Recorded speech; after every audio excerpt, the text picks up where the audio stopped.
एक समय विजयनगर में एक शेख व्यापारी आता है। इस व्यापारी के स्वागत के लिए महाराजा ने महल के सभी कर्मचारियों को आदेश दिया कि व्यापारी की आवभगत में कोई कमी नहीं रहनी चाहिए, उसके रहने खाने पीने का सारे इंतजाम हो जाना चाहिए।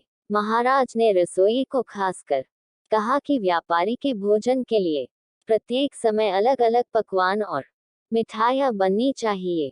महाराज का आदेश पाकर व्यापारी के लिए महल में सारी व्यवस्थाएं कर दी गई और रसोइया व्यापारी के लिए प्रत्येक समय अलग अलग पकवान बनाकर खिलाता था। एक दोपहर रसोइये ने व्यापारी के लिए रसगुल्ले बनाए।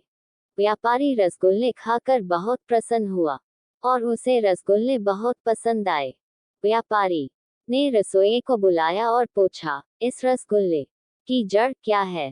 रसोइया व्यापारी की बात सुनकर आश्चर्यचकित हो गया कि भला रसगुल्ले की जड़ क्या हो सकती है।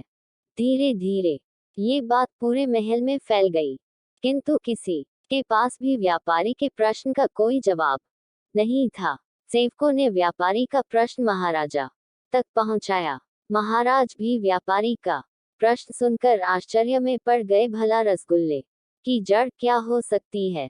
कुछ समय सोच विचार करने के पश्चात महाराज ने अपने सबसे चतुर मंत्री तेनालीरामा को बुलवाया और तेनालीरामा को व्यापारी के प्रश्न रसगुल्ले की जड़ क्या है का उत्तर ढूंढने के लिए कहा।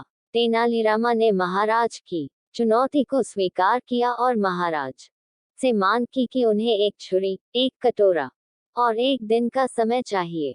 अगले दिन तेनालीरामा उस कटोरे को एक कपड़े से ढककर राज दरबार में व्यापारी के सामने ले आए और व्यापारी से कहा कि आप इस कपड़े को हटाए और आपको आपके प्रश्न का जवाब मिल जाएगा।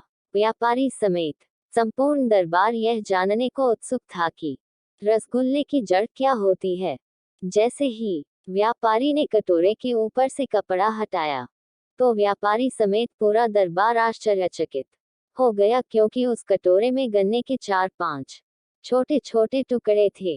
तभी तेनालीरामा ने सबको समझाया कि प्रत्येक मिठाई शक्कर से बनती है और शक्कर गन्ने से बनती है, अतः रसगुल्ले की जड़ गन्ना है। संपूर्ण दरबार और महाराजा कृष्णदेव राय तेनालीरामा की बात सुनकर हंस पड़े और तेनालीरामा की चतुराई की सराहना की। कहानी की सीख, हमें किसी भी परिस्थिति में चिंतित नहीं होना चाहिए, बल्कि शांति से सोच विचार कर उस परिस्थिति का हल ढूंढना चाहिए। अगर आपको ये वीडियो अच्छा लगे तो एक लाइक कर देना, सब्सक्राइब कर देना और घंटी का बटन दबा देना।